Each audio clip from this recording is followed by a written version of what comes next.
Allahumma barak. Can you mention Allah's name? Before you laser beam? Literally, right?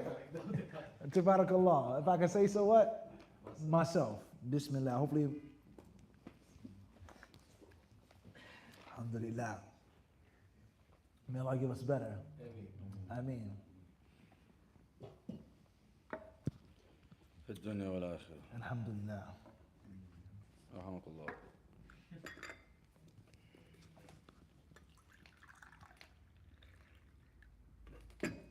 Online questions, Sheikh, or on the floor? Online. We don't have no questions tonight from the brothers. Apparently. Nah, it's too late. I'm not sitting here just to look, any more handsome than I already am, right? Any questions, right? Right, Fadl. Fadl, Sheikh John. Question from online. Initials. Go ahead, Fadl. If there's a janaza procession and the janaza is led by a man, by a drunk, what should be done? If the man is a drunk, he's drunk or he's just generally a fish, like it. They say he's drunk all the time. He's a fish. Tell you. Question is, can the janaza salat be led by a fish? And what happens if it's led by a fish? A samak. Some of you guys may be too young to understand that terminology. Someone who constantly drinks. Man? He's in the bottle like the fish is always what? Only time fish out the water is when they're dead. Tell you. Al-Muhim, if the people say that he's always drunk, make the salah again. Make the salah again. It's a big possibility that he led the salah and he was drunk. For argument's sake, if they don't make the salah again, the sin is upon him or upon the one who allowed him to be the imam of the salah. Obviously, advice. You got to give advice to the fish and you got to give advice to the fishermen. Why is this man? We're not saying he's a kafir. We're not saying that, but you're not supposed to be in any position of, let alone death and janazah. And this is a problem that many people make at the janazah. Is that hal hadha min as-sunnah, Sheikh Ahmed? Is that a family member should lead the salah, or I want to lead the prayer? Or should the prayer be made and done by the one who's most qualified? May Allah help us. Emotion versus the knowledge. May Allah help us all. Fadal. If a man is buried with, in addition to the cloth, another sleeve because he was bleeding a lot. لا بأس. هذا بقدر الحاجة. لا إشكال إن شاء الله. والله أعلم. وإياكم. فضل أحمد. What's the ruling on burying a person that, for whatever reason, they're missing a body part after that, even after death, that someone remove the body part? What about it?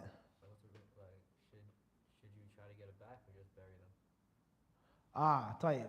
Try your best to bury the Muslim with all of his or her parts. If it's going to be very difficult or it's going to be an extended time, gross, fear Allah the best way you can. But the man or woman should be buried with? Yes. Wallahu alam. Anything else? Fadal. If a man dies with a medical implant, should the implant be taken out before he's buried? It depends on the implant, Something of value to people who are living, something that can be removed easily, or something that has to be removed with difficulty. It depends on that foreign thing. It depends. Methanin. Wallahu alam. And also, will it be a means of desecrating the body, or is it just Wallahu alam. Wayakum. طيب. What can you tell me about the GNC, Ma'ahad? What? The GNC. What can you tell me about it? Nothing. Jibreel. It has a lot of water. It has a high salt content. All right. Tayyib. Khairan. Anything else? Ahmed. You're saying about the GNC. What part of the world is the GNC? It's between Turkey and I didn't say between. I said, so we're part of the world, brother. when they say, Part doesn't have to be between. I'll start from the question you asked. تفضل يا أخي. So it's close to the Mediterranean. Close or associated or in the Mediterranean. All right. What countries have a coast or bank or Turkey does, Turkey, the western side, south, and Greece, Greece. Greek islands, So Turkey, you said western side. south, going towards Greece, yeah. So that's west or east? Turkey will be eastward or westward? The sea is to the west of Turkey. The sea is to the west coast of Turkey. Okay, perfect. And to the east of Greece. Greece. What about the north and the south? The south, I believe, is maybe Libya, around there. What's before Libya? Before Libya, it's The Aegean is going to go into the what? to the Mediterranean. Ah, Yeah. of course. Yeah. All right, tight. Yeah, hold on. Perfect. All right, so how many countries have borders or have shores? So the Aegean Will be two. Turkey and Greece. and Greece. South is totally open. Open to North is be the tip of or the arm of Turkey. Turkey or Greece. For sure. Don't look at his eyes. You might change your mind. Tight. So to the north is predominantly Turkey. Greece. Northeast is a smidget of, or Turkey. I don't know what madhab you have. They don't like this. You know, you say you gotta have put the e on the end. Turkey. All right. Tight. South Mediterranean opens up. Westward Greece. Eastward Turkey. Where does the Aegean lead to with regards to inland?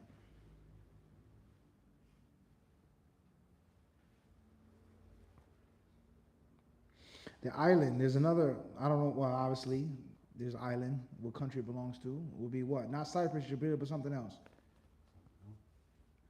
Crete. Crete belongs to Greece, right? All right, the Aegean goes, how does it go inland? North. Two major historically important Yeah. things. A, What's, I'm listening. it's with, Let's see how, let's see what you made of. it separated La- Troy from Akhi, Troy, what? So now you know you. Come on, Akhi. Albany, Georgia. Three things, major history. We got Gallipoli, Dardanelles, and most importantly is the what? La. It's another sea that goes further inland, which leads to major history. The Sea of Marmara.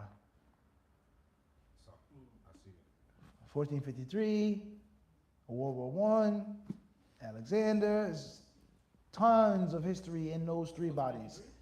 1453 will be what? Mohammed. Aywa. Yeah. And obviously, the separation between the two was the, or the Marmara. The city was a great peninsula. Yeah. Three sides of it was islands. One side of it leading to Asia Minor, Europe, so on and so forth. Now, Europe, away from Asia Minor. A lot of what?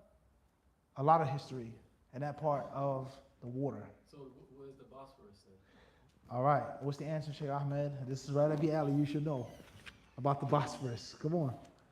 My great-grandfather was at Gallipoli. You said my great-grandfather, Allahu Akbar, was at Gallipoli. All right? All right? Bismillah, we listening. I knew you was a man for the job. Alhamdulillah. All right? I'm listening. Intaha kalamuhu. So the Bosphorus is on what side? What's between? All right, so let's go back. All right, the biggest Mediterranean, turning into the Aegean, turning into the Marmara. Then we have Dardanelles Strait. Then we have what? Gallipoli. Now we're going further where? East. Northeast and further closer to inland to Asia. Turkey Istanbul, etc. All right, so there's going to be a small little, and then on the other side of that is the what? And what is that little small thingy between? That would be the,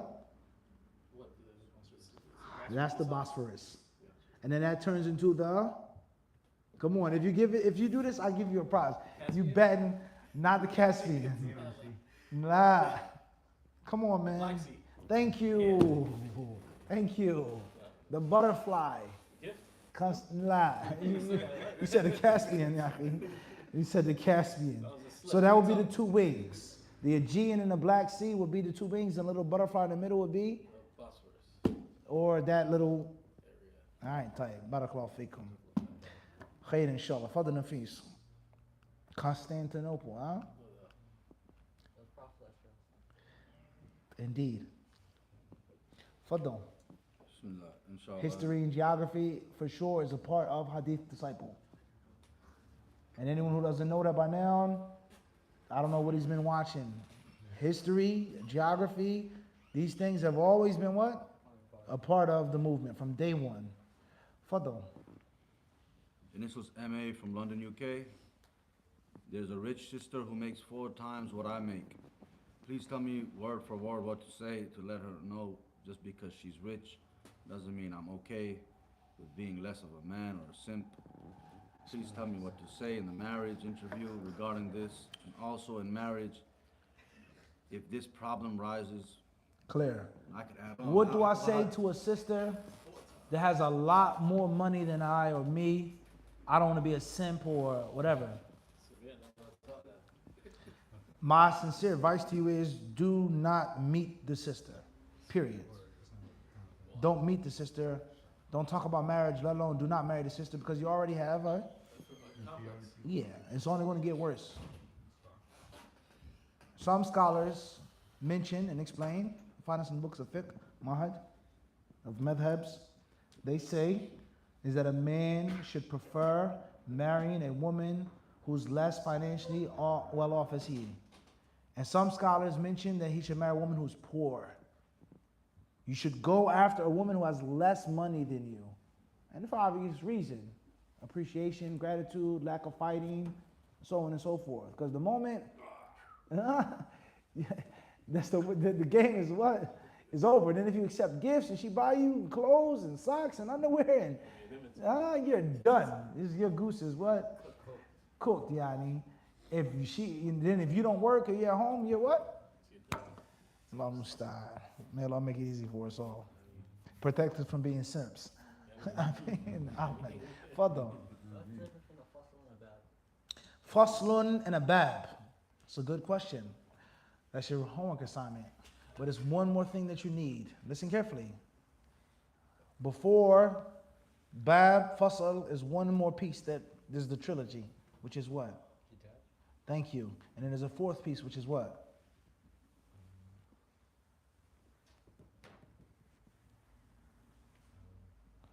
Mas'ala or fara. Al-Kitab is the broadest, the biggest of all. And then the bab is a section of the kitab, a piece of the spectrum. And in simple terms, the fasl would be a greater presentation of the, or a part of the spectrum of the bab. And then a mas'ala will be something that comes up from what was already mentioned. Is it clear? So, which of those 4 points or those 3 gathers all of the masail? Gathers all of the points, right? And this is a part of the systematic study of for a student of knowledge. That's the general answer. Yani, I won't leave you with nothing, but I want you to what? Look into that. Al-farq bayn al-fasli wal-bab. Last but not least, Ahmed, some scholars use the terms interchangeably. Wallahu ta'ala alam.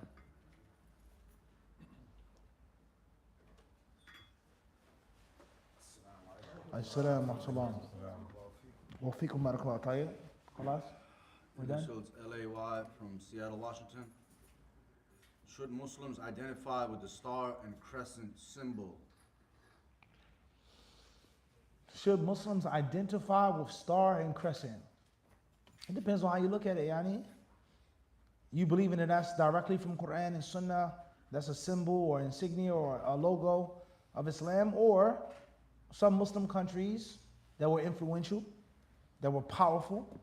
There's no doubt about that. That was their symbol, and they became known. It became an infamous sign of their identity being Islam. Then, so what?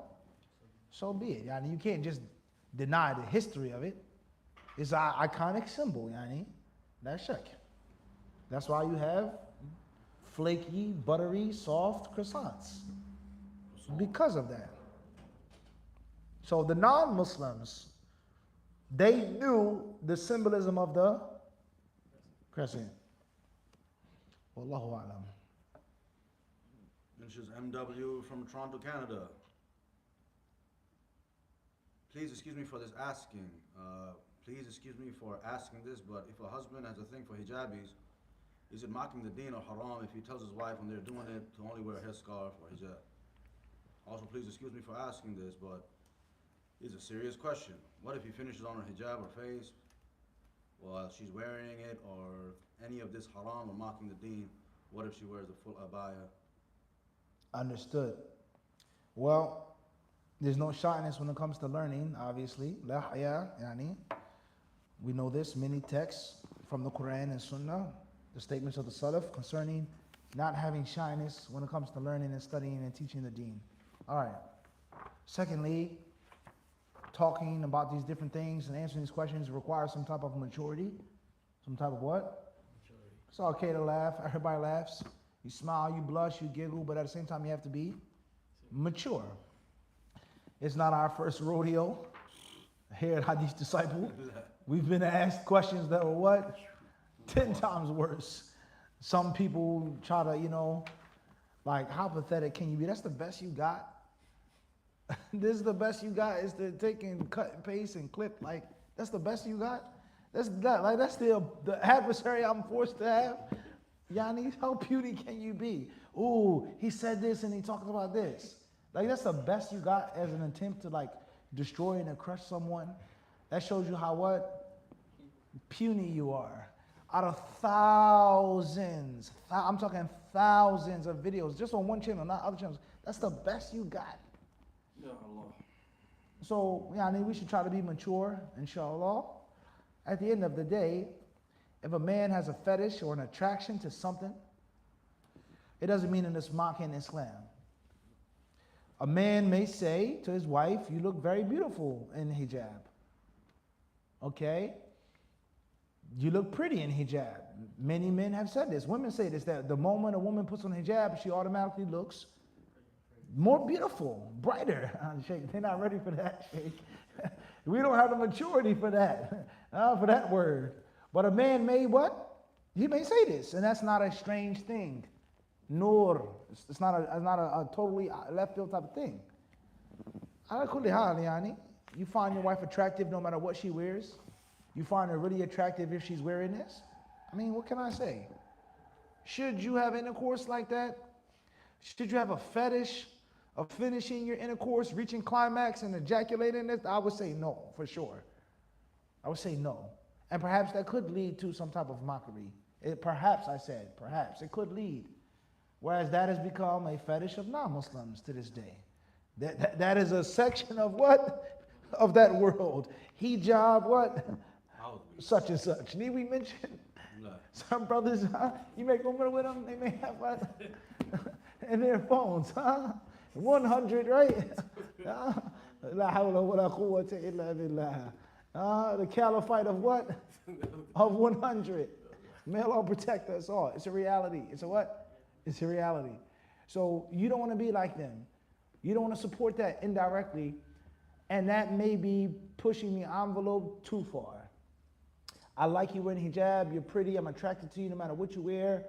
You hug your wife, you kiss your wife, you make out, make love to your wife, she's wearing clothes, and then at least, that's one thing. But you actively, systematically saying, I want you to wear this the whole time, and I want to finish like this right here on your, it's a bit what? A bit much. The niqab is not meant for what? For that type of desecration. So I would say stay away from that for sure. For sure. And alhamdulillah, I commend the questioner for having the guts and the courage and to make it a disclaimer. It's a serious question. Well, maybe a joke to you, maybe somebody else's problem or fantasy. Wallahu ta'ala a'lam. Father Ahmed. I read in the Shama'il the Prophet. Yaqi, why are you reading the Shama'il? You should be reading books of madhab. 20 years. Okay? Do not read the books of hadith until after you've studied fiqh for what? 20 years of blind following. Then you can open up a book of hadith. Mahad, you listening? Next question. Fadl. I read in the Shama'il that Prophet wouldn't have his head exposed while having intercourse. Would that mean that it's the sunnah to keep your head covered? Not necessarily a sunnah. Could be a cultural thing, a personal preference, cultural reference, a personal reference. The general rule is that everything is lawful until it's proven to be unlawful in the bedroom or anywhere else. Nafis. Your man being intimate with his women folk, his wives, not just being in a monogamy simp mindset. Now, a man being with a woman is lawful. Nisa'ukum fa'tu an nashi'tum, as you please. So that which is prohibited is prohibited, and that which goes back to culture goes back to culture. Now we could go really, really, really far here. Just looking at some interesting points. If you're on a topic of Islamic sexuality or Muslim sex life, so on and so forth. The verse says, Nisa'ukum, your wives are harthul lakum, your tilth, your farm, your gardens. Fa'tu, approach them, anna shi'tum, kayfa shi'tum, as you what? As you like. All right. And this is also a point with regards to hadith rejection and the kufr of hadith rejectors and how they have no respect for the Quran in reality. And they want to play around with the Quran and mock the Quran, and they want to interpret it as their desires tell them. So the Quran clearly says, "Fa'tu harthakum anna shi'tum." Go to your wives as you what? Please. So that would make everything what? Kullu shay. This way, time, stop, play. All right, no problem. Even though the previous verse is, فَأْتَزِلُوا النِّسَاءَ فِي الْمَحِيضِ, avoid women when they're menstruating. What does that mean? They have to live outside the house. They have to walk 10 miles and live in a shack in a village. Cultures do this. What does that mean? Avoid women while they what? Menstruate. It's open to your taste and your opinion. What did the Prophet ﷺ say about that? Menstruation. And also about فَأْتُوا حَرْثَكُمْ أَنَّ شِئْتُمْ. The hadith clearly state, إِسْنَعُوا كُلَّ شَيْءٍ إِلَّا النِّكَاحِ. Do everything except for the actual traditional type of intercourse. And the Prophet ﷺ clearly mentioned front or back, as long as it's in mahallil harthi, in the place in which a woman receives the seed of the gardener, she can become pregnant. So that clearly excludes that type of sexual act. Ain't no sex is haram. But if you don't have the sunnah and hadith, a person can say, what? Fatu harthakum anna shi'tum. Now, listen to this carefully. People ask questions about oral sex all of the time. Is it permissible? Is it unlawful? It's disgusting. My culture, a'udhu billah, is shameful. All right, type, no problem. Some scholars of the modern era say that oral sex is haram. No problem. Why do they say it's haram? They say it's haram because it avoids fihi tashabuhan bil kilab wal hayawanat. Is this a means of imitating what? Animals, and a Muslim isn't supposed to imitate an animal. Hadith about the dog, hadith about the crow, correct? Hadith about a himar, a donkey, a hadith about praying like a what? A camel. A Muslim is supposed to be a what? All right, clear, no problem. Tayyib, labas. But the verse says, go to your women as you what? So that means that a woman can be in what? Any position that a man what? Pleases. What's the name of the position? The position resembles what animal? but it's still what? Lawful. You understand the way of understanding things? Yeah. So a person can say it's haram because of that. Okay, no problem. That'll also necessitate what? Because that clearly imitates. You drank all the tea. So it's just things to think about with regards to having proper ijtihad, proper fiqh, proper fatwa, and understanding how and why the scholars differ. Wallahu a'lam. Next question. Initials DR from New Jersey. Sheikh, my mother married after she had me. From that marriage, she had my brother. My brother's father has a daughter from another marriage. Can I marry this girl? Repeat the question, please. Everybody listen to the components and the pieces. Sheikh, my mother married after she had me. It's a boy or a girl. Al-Muhim, keep going. Hey, my mother married after she had me. From that marriage, she had my brother. My brother. So this person has a brother, correct? Whether it's a boy or a girl. The questioner, I believe, is a boy. A man. Okay, all right. So there's a male and a female. They have how many children? My brother's father. Go back to the beginning of the question, please. Listen carefully. My mother married after she had me. All right. So therefore, this questioner has a different father than this. All right. So the brother, if it's from a different father, is going to be a what? Half brother. If it was the same father, different mother, it will be a full brother. Sahih? All right. So this is my half brother or step brother, right? So Fadal. my brother's father has a daughter from another marriage. My brother's father has a daughter from another marriage. Fadal. Can he marry that girl? Can who marry the girl? The brother? What is the relation? What is the relation between the two? Okay. So this is. Now listen carefully before we. It's clear, but I want it to be step by step. Listen. In order for it to be haram, there has to be a what? A reason, and that reason has to come from where? The lineage, the blood. If there's a different father, then it automatically means It's not your. full brother for sure, Islamically. All right. That father has a daughter from another Marriage.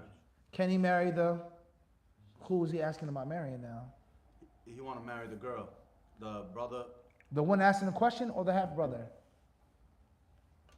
If it's the half brother, he can't marry his stepsister. He said. Clear or not? His sister, right? That would be his full sister. If it's no, from no, the no, no, no, no, no. correct. Sorry, no. Okay, See why I broke it let's see. I down? put it my. You It see says, why? Sheikh, my mother. Sheikh, my mother married after she had me. That's clear. Okay. Pause. Listen carefully. And that's why I asked the first question: is it a boy or a girl? So, for argument's sake, it's a man asking the question. Inshallah, you can mention in the chat. Yeah. So, therefore, my mother got married. I have a brother from a new man. Islamically, he is my half brother. Everybody understand this? There's one woman and there are two fathers. Sahih? ليس أخ شقيق. أبدا. لأن ليس من جهة الأب فضلا عن نفس الوالدين. Clear or not? Move forward. So my brother's. Just father, read it, not your explanation. That's what it says. My brother's father. Has My a daughter, half brother's father has a daughter from another woman. another marriage. From another what? From another Marriage. Another woman. Woman. Sorry. Clear or not? One father, two mothers. So your half brother and that other daughter, that his stepsister are what? Because it comes from the father.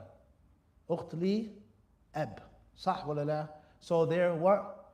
Full. They agree or not? Fadl. Can I marry this girl? If she's your full sister, then you asking or for the stepbrother? You understand? This. Who's asking? The firstborn child is asking about his half brother. Okay, now we go. All right, tight. What is the relationship between you and between this other distant girl? Same father? Same mother? Just stepfather. There you go. Clear? Wallahu alam. Sheikh, What is the, what is, how can somebody say to a teacher, good job? What's the etiquette of the student? The student should not say that to the teacher. Many brothers, they do this. They say right or naam or sahih. They shouldn't say that. Make dua for your teacher, jazakallahu khairan. Or for argument's sake, you could say naam sheikh. Like yes, teacher. And not, yeah, that's right. Yani, and obviously this taken from the hadith of Jibreel. فَعَجِبْنَا لَهُ يَسْأَلُهُ وَيُصَدِّقُهُ. We were amazed because the student, we didn't know who was Jibreel, told the Prophet that he was right. Wallahu alam. Fadal. Fadal, Talib. What is the maxim in avoiding that which is allowed? All right, a cup. Yani, you gotta get another cup. The maximum? In regards to zuhud or regards to leaving off what is halal or something like that. Zuhud is a long argument. A long argument. Inshallah, you can look into it as an assignment. Ma dabat zuhud. What makes zuhud? Is there other types of zuhud? There's a zuhud, a level which is wajib. Every Muslim must have some abstinence and renunciation. And there are other levels which are recommended. Like seeking knowledge, every Muslim doesn't have to be alim, faqih. Every Muslim doesn't have to be a graduate of a university. The basics of wudu, basics. Basics of iman, al-imanu billah wa malaikati wa kutub. Basics. Basics of fiqh. If you want to learn more than that, a virtue. Every Muslim doesn't have to fight every battle, but if you go out, then that's a virtue. So there are types of zuhud. Naam, there are levels of what? Of zuhud. And obviously, there's ijtihad concerning zuhud. Many things are subjective. To me, this is extravagance. To another person, says this is quality. Or looking at the actual person. Your bank account, the money that you make, this is within your means. I'm lowballing buying this. I could afford. I could go crazy, but I got. So they're different. It's subjective. Let alone what position the person is in. You're a leader. You're some type of figurehead of the Muslims. You have to look a certain way. And there's zuhud even within luxury. Even in the brand name, there's also zuhud. Now, having abundance, there's still what? Zuhud. So there are levels, Annie. I would advise you to look into this, inshallah. There are sources, many, and many, of course, many people, they have misunderstandings concerning zuhud. Being dirty is not zuhud. Being smelly is not zuhud. Being needy and looking needy unnecessarily is not what? It's not zuhud. All right, you representing Islam, so is yani. And also you being, GQ, pretty boy is not always mubah. You shouldn't dress like that. You're not supposed to be dripping from, right? There are levels to it, yani. There are levels. Wallahu alam. Wa yakum. And this was KB from Montreal, Canada. What's the inner fire that should fuel one who wishes to memorize the entire Quran in high gear? What's the inner fire that should fuel the one who wants to memorize the book of Allah in high gear? Allah being more pleased with you. Allah loving you. Allah being pleased with you, let alone more. There's no guarantee Allah is pleased with you. Allah being pleased with you, Allah loving you, and you having a higher status, and you being from Ahlullahi wa khasatuhu. Ahlullah hum Ahlullahi wa khasatuhu. They are the people of Allah. So you wouldn't be special to Allah subhanahu wa ta'ala, not to the people.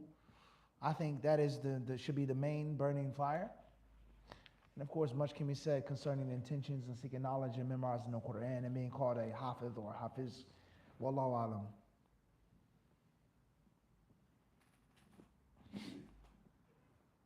Initials TA from... How you been, Akhi? It's good to see you. Barakallahu fikum. Fadl Nafis. Initials TA from Baltimore, MA. I take the opinion that semen is pure. What about pre-cum? Wouldn't that get inside her mouth and be considered consuming haram, and her dua would not be answered? This is regarding oral. That's another question about sex tonight. What is the ruling on pre-seminal fluid, which is colloquially called pre-cum? Is it najis or tahir? If it's najis, how can mani, actual semen, which many scholars consider tahir, this is actual mas'ala fiqhiyya yani, is semen najis or tahir? If you say that the semen is tahir, doesn't the semen only come out after the madi, the preseminal fluid? So this is a valid question. It's not, hopefully nobody online is giggling or laughing too much. Hopefully no brothers here are giggling or laughing too much. You giggle a little bit, but what? Not too much. Don't become a goofball, right? Or thinking that the Q&A is some type of freak show or some, I can, talk some, I can have a porn script in the live stream. No. We try to keep it. I'm just keeping it real, bro. I mean, some people say it's a terrible question. Ask them privately. This is why I'm saying this. That for argument's sake is what? Sheikh Ahmed, Islam Shahi. Have some tea, Sheikh. Tea makes everything better. Here's the whole jug. So yeah. And this is all jokes aside, guys. Like seriously, this is all jokes aside. In the Prophet's time, the Prophet, he said to the Sahaba, "Ayadhaku ahadukum mimma yaf'alu." You laugh at something that you do. When they laughed at somebody farted, somebody passed wind, and they what? So it's always been what? It's always been a funny thing. Whoopee cushion is not a new thing, right? It's always been a thing. Okay, so there's a what? Now I'm mocking you, making fun of you, embarrassing you, shaming you. Like, bro, don't you? You got gas too, right? All right. So you got to keep it what? You got to keep it real. Secondly, this is, we talking about fiqh, Abu Hanifa's madhab, Imam Abu Hanifa, may Allah be pleased with him, and the other imams. This is a discussion. Bel, I won't reveal too much out the cat out the bag. You'll be shocked in some of the books of fiqh which you'll read. You'll be shocked. And it goes to show the fraudulent scholarship of many of us today. Think that we're scholars and students. But when you read the books of fiqh, you'll see the ulama like, whoa, did he just say that? With no shyness, because it's a what? It's a ruling. It's a ruling. So to us, it's a joke, we're laughing, or it sounds some freaky stuff, but they're actually what? Can a man do this? Can a woman do this? Can a man do this? Can a woman? This is a reality. And this question is an actual question. You'll be shocked. That's all I'm saying. You'll be what? You would be shocked what you find in the books of traditional fiqh. So many sheikhs and scholars today, if they were asked this, they would go crazy, they have a heart attack, they have a cow. Yeah, Sheikh, your madhab clearly states, was it really that bad of a what? Question? And obviously, last but not least, the specifics of the question. This is a problem raised by many people who object to the ruling of madi being najis and mani being tahir. Won't the mani and the madi mix? How can you separate the two after ejaculation? That's why it's called pre. So, some scholars, they say no. لا تلازم بين المسألتين. قد المني يكون طاهرا مع نجاسة المذي. How they explain that and break that down, they say that it's separate in two different entities. Madhi is najis, but it's mukhaffafa, it's slight najasa. It's what? Slight najasa. And it isn't the same as blood of menstruation, urine, stool, so on and so forth. And some scholars, they say that is, even if it's so, the mani takes dominance. And that the mani is what? It's tahir. All right.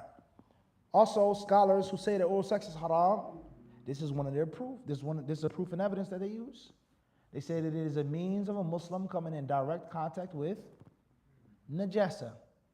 So the core of the whole discussion is madhi najis or not? And the sirrul masala, that's the lubb al mawdu'. Many scholars say that there is consensus, ijma', that madhi is najis. That is consensus. And the dalil for the consensus is the hadith of Ali radiyallahu ta'ala anhu in the Sahih. كنت رجلا مذاعا فأمرت المقداد بن الأسود أن يسأل رسول الله صلى الله عليه وسلم لمكان ابنتي مني. I had a lot of pre-seminal fluid. Once again, shyness when and when not to be shy. I had a lot. And I was afraid, I was ashamed of asking the Prophet because I was married to his daughter. So I told another man to go to the Prophet, what do you do? One narration states, فِيهِ الْوُضُوء. One narration states, وَانْضَحْ فَرْجِ, yani put water on your private part. One narration states, يَغْسِلْ ذَكْرَهُ وَأُنْثَيَيْهِ, wash your penis and the scrotum. There are different versions of the hadith. The ulama clearly state from this hadith, as it proves that the madhi is what? Najis. And other scholars say, some mention that the Prophet ﷺ commanded him to put water on his private part for a medical reason, to stop or to slow down his sexual arousal and excitement, and not because it was najis. That's a masala in it, what? An actual fiqh masala. Ala kulli hal, if a Muslim believes that mani is tahir, and if a Muslim believes that oral sex is halal, I would say ignore the issue of the madi, regardless of what it is or what it isn't. Because those are two major principles. First principle to you, taharatul mani, and the second principle, the permissibility of having oral sex. The possibility of the madi being with the, maybe, not. You stick with the what? Those dominant 2 points. Wallahu ta'ala a'lam. Tafadal. Salam wa rahmatullah. My cousin used to be in Bangladesh, and before he left Bangladesh, he came over here. He borrowed some money from a friend of a friend. He borrowed some money from a friend of a friend. Now it's been a year and a half, and he's trying to get in touch with that person, but that person is nowhere to be found. No social media, no phone numbers, nothing. He even sent people to that location to be known that he's real, but he's not there. So what does he do in this kind of situation?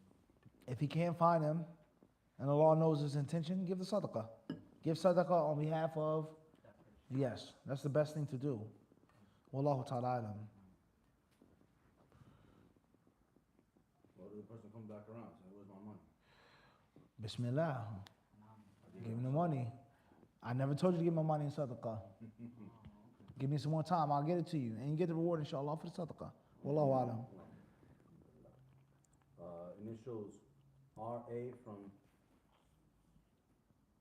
Initials RA from Edmonton, Canada. How to deal with in-laws if I do nikah with a revert girl. They're kuffar, and I don't want kids near them, and I can't eat at their house due to cooking pork. Don't marry a revert girl, period. If you cannot be patient, and if you have no flexibility, and if you have no willingness to deal with the different fitnas, then you should stay away from it. Be single. But, and obviously this is not saying anything about a revert Muslim woman. We're talking about the man. If you don't want to deal with anything, then you shouldn't. Be wise. Know your limits. You may marry a Muslim girl, 3rd, 4th, 5th generation Muslim, and you're still going to deal with what? Her family is this, and you're whatever word or term. I don't want to use the word. You may be an ultra Wahhabi, right? Or whatever word or term is used. So this is haram based off of Quran and Sunnah. But to them, mubah. It's recommended. You consider this to be a bid'ah to celebrate this birthday, and they consider it a means of. So it's going to be a what? It's going to be a clash. Do you have different values? They're loose. This cousin wants to shake your hand, give you a hug, a big hug. MashaAllah, such a handsome husband you brought home. Come here. She wants to give you a kiss on the cheek, mahal. You say, haram, astaghfirullah, a'udhu billah.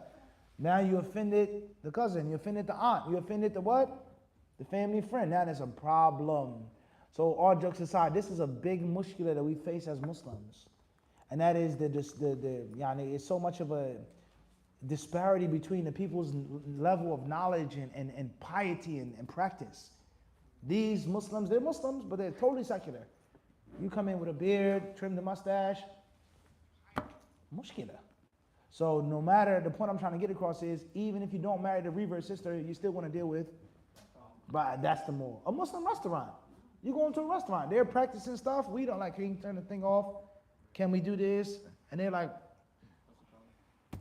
So you living in the world 2025 today, you have to have patience.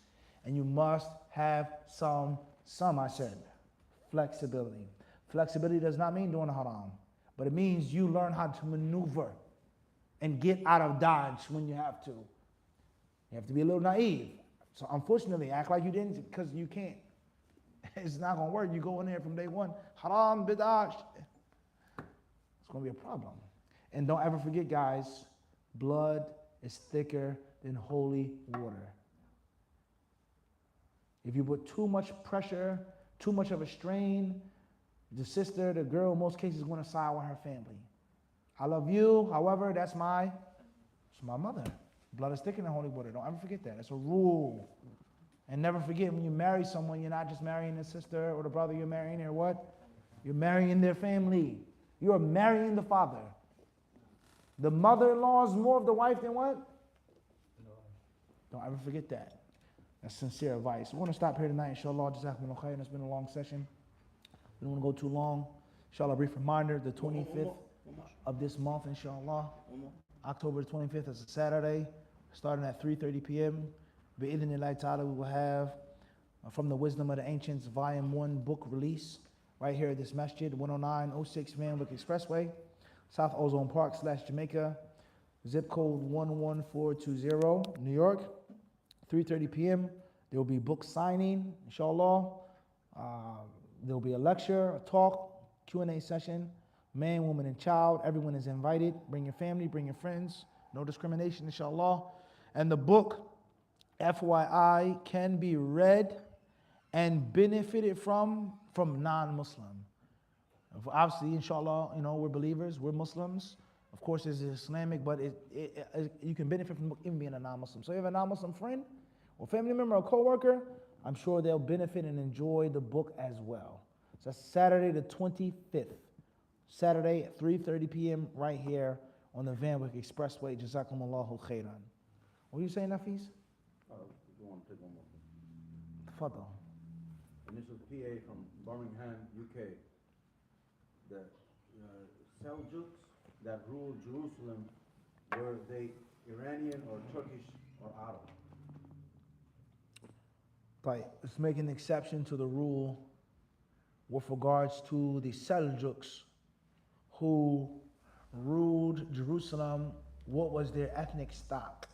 Iranian, Turkish, or Arabian, etc. At the end of the day, the Seljuk Empire, Seljuk dynasty, is one of utmost importance for 2025.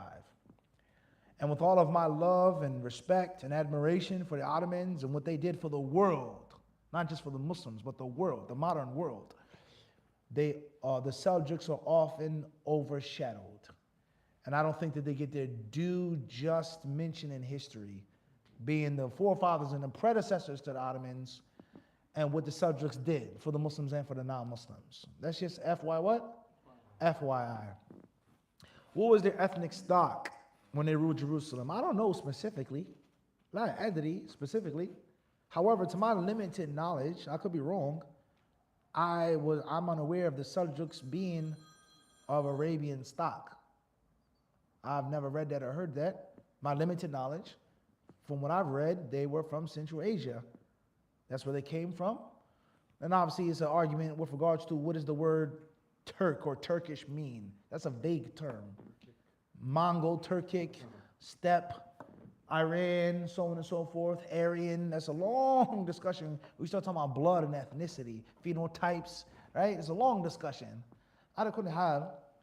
Central Asia, what's the predominant ethnic stock of Central Asia? Did they mix with Arabs?